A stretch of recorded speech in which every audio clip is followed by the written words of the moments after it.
You're listening to the Freedom Unaffiliated podcast, where you'll hear from the experts at Independence Institute on freedom issues facing Colorado. It's not about left and right. It's about your life and liberties. Polis plays hero putting out his own fire by me, Jon Caldara, published May 19th, 2024. The Haven Fire in 2002 was one of the worst in Colorado's history. More appalling, it was started by one person whose responsibility it was to make sure forest fires don't happen in the first place.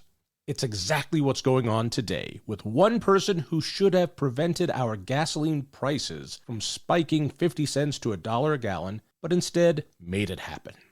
In that remarkably dry year of 2002, there was a total burn ban in the area northwest of Colorado Springs. A park ranger with the U.S. Forest Service, Terry Barton, a forestry technician herself, set a piece of paper on fire in an area she knew was prone to ignite. Why? Some say it was so she could put out the fire and look like a hero. In court, she claimed she was burning a letter from her estranged husband.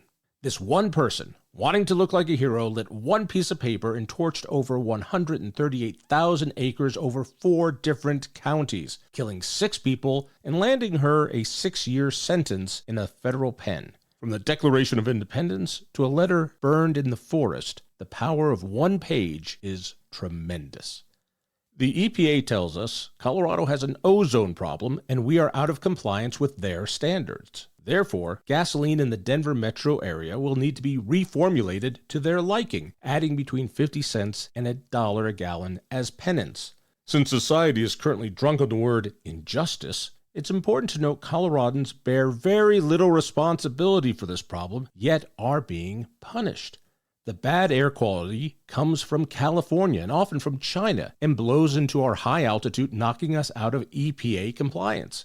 So where are the social justice warriors on this one? Back to the power of one piece of paper. Due to this injustice, the governor of Colorado signs a letter to the EPA requesting a waiver from this unmeetable standard. They always rubber stamp it. Our gas prices don't skyrocket. Acting as a responsible park ranger, former Governor Hickenlooper did just that, saving us from inflaming fuel prices. Then came the Terry Barton of governors. Jared Polis, as the new governor, sent out another piece of paper to the EPA rescinding his predecessor's request for a waiver. Polis didn't regret his decision. On X, formerly Twitter, he crowed, quote, "We helped get the EPA to downgrade Colorado because of ozone levels." He told Colorado Public Radio, quote, "The EPA downgrade is good news."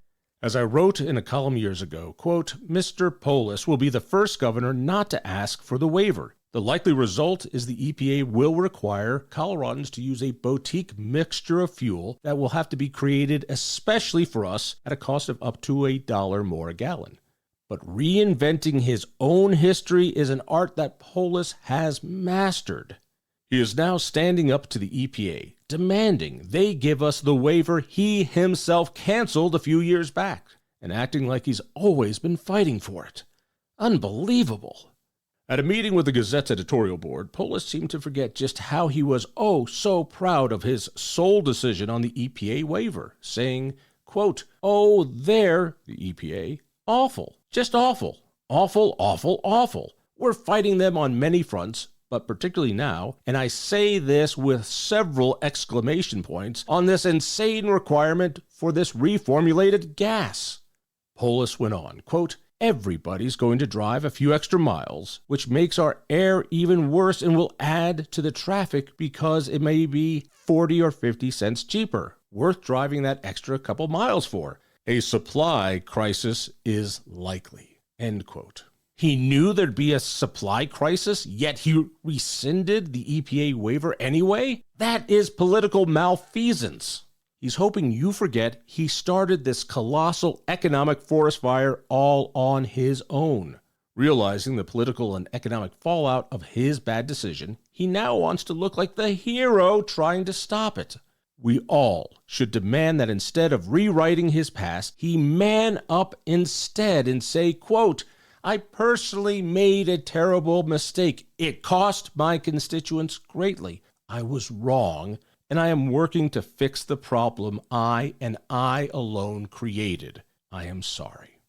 We hope you've enjoyed Freedom Unaffiliated. If so, please share it and like and subscribe while you're at it. For more content from Independence Institute, go to thinkfreedom.org. Thanks for joining us.